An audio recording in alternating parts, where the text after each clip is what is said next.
Der Kurfürst und der Sauhirt aus dem Buch Schnoke und Spuze von Max Barak. Der Kurfürst Friedrich von der Palz, ich weiß nicht recht, doch mähnisch als es war anno 1610, wie er verliebt war in die schöne englisch Prinzess Elisabeth.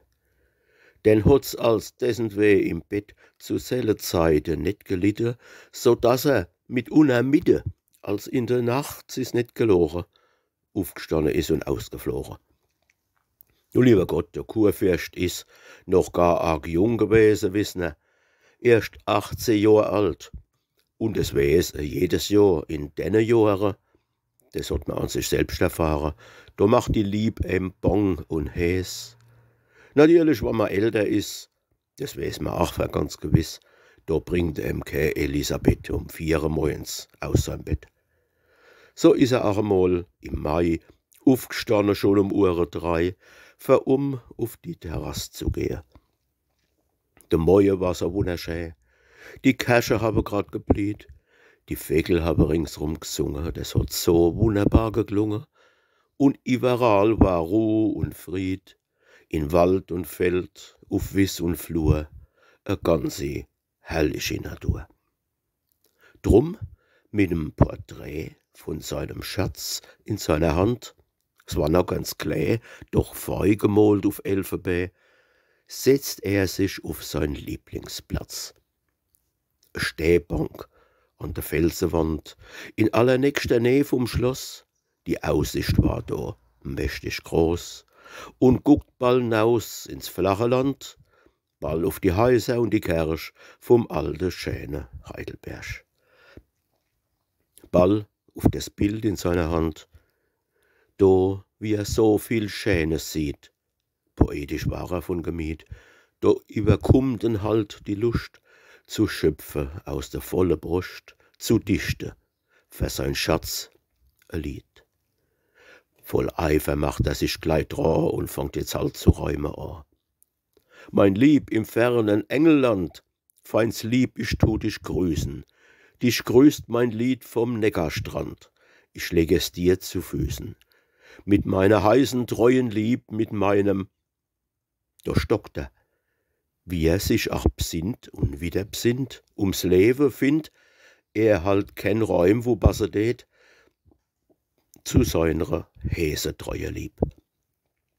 Er sucht durchs ganze Alphabet, er räumt jetzt Dieb und Hieb und Sieb, doch nix davon hat passen wolle, denn es hat ja was rechts Verliebts sei solle. A ganze Stund besinnt er sich so. Zum Kuckuck denkt der Kurfürst da, jetzt will ich's mal probieren, ob's net geht mit Promenieren. So denkt er bei sich und lauft fort und sucht das rechte Wort und auf der Bank liegt das Porträt von der Prinzess Elisabeth. Das merkt er aber nicht. Er geht als zu und sucht sein Räum dabei. Auf einmal auf der Sauwed steht er. Grad wie der Hirt mit seiner Sei angefahren kommt, ein kleiner Bu, ein echter Pelzer Bu, dazu ein rechter, frischer, aufgeweckter und, so wie alle, verschreckter.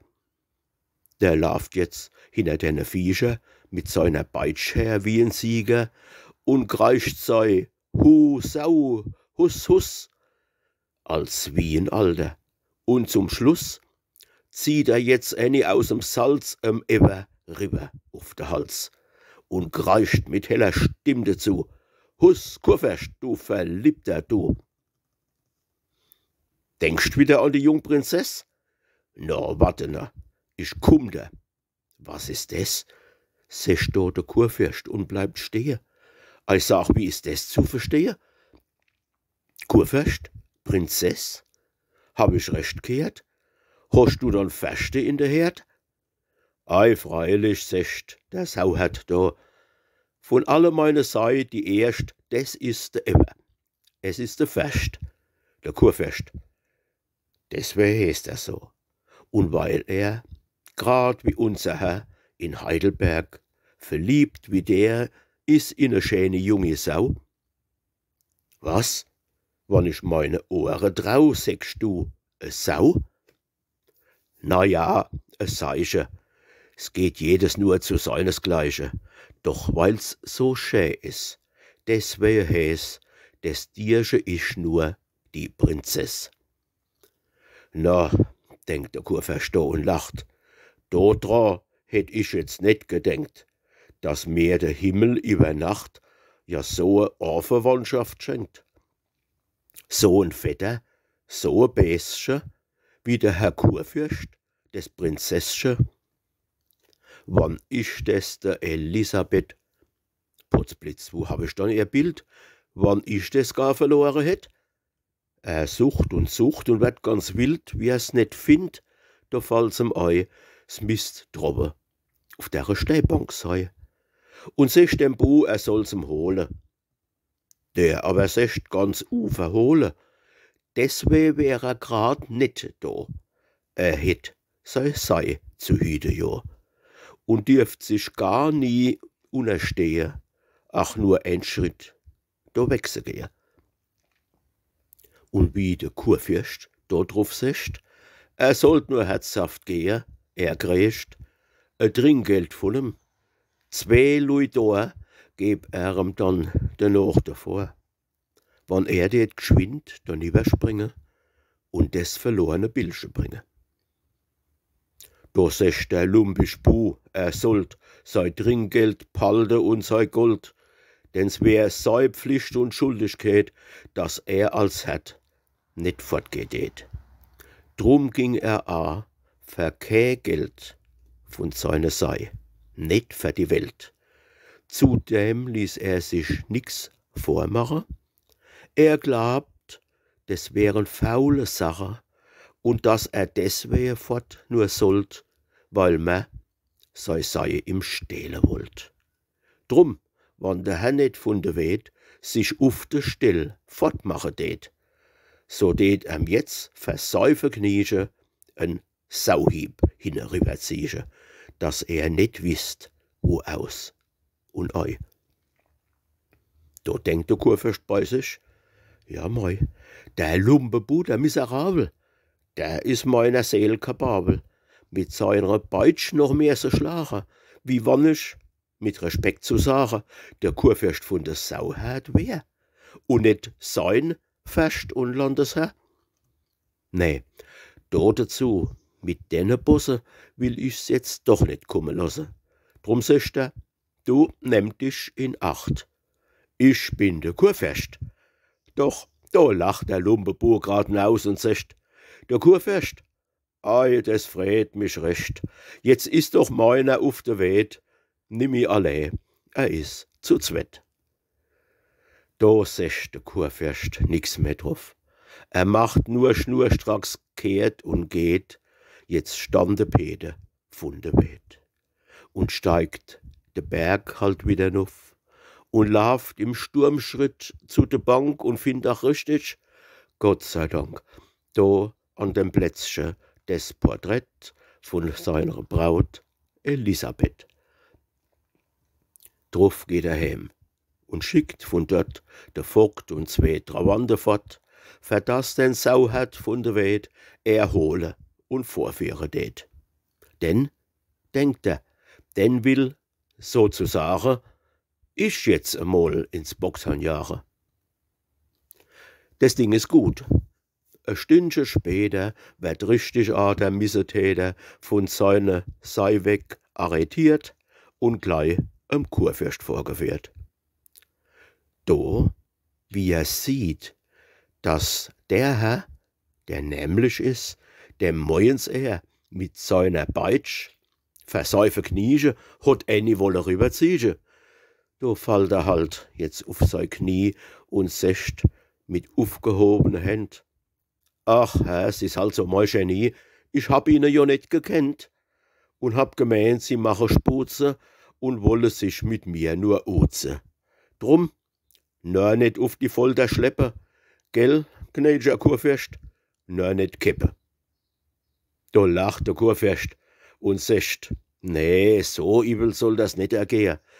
Du hast ja nur deine Pflicht getan, wie du so ehrlich und so treu geblieben bist bei deiner Sei.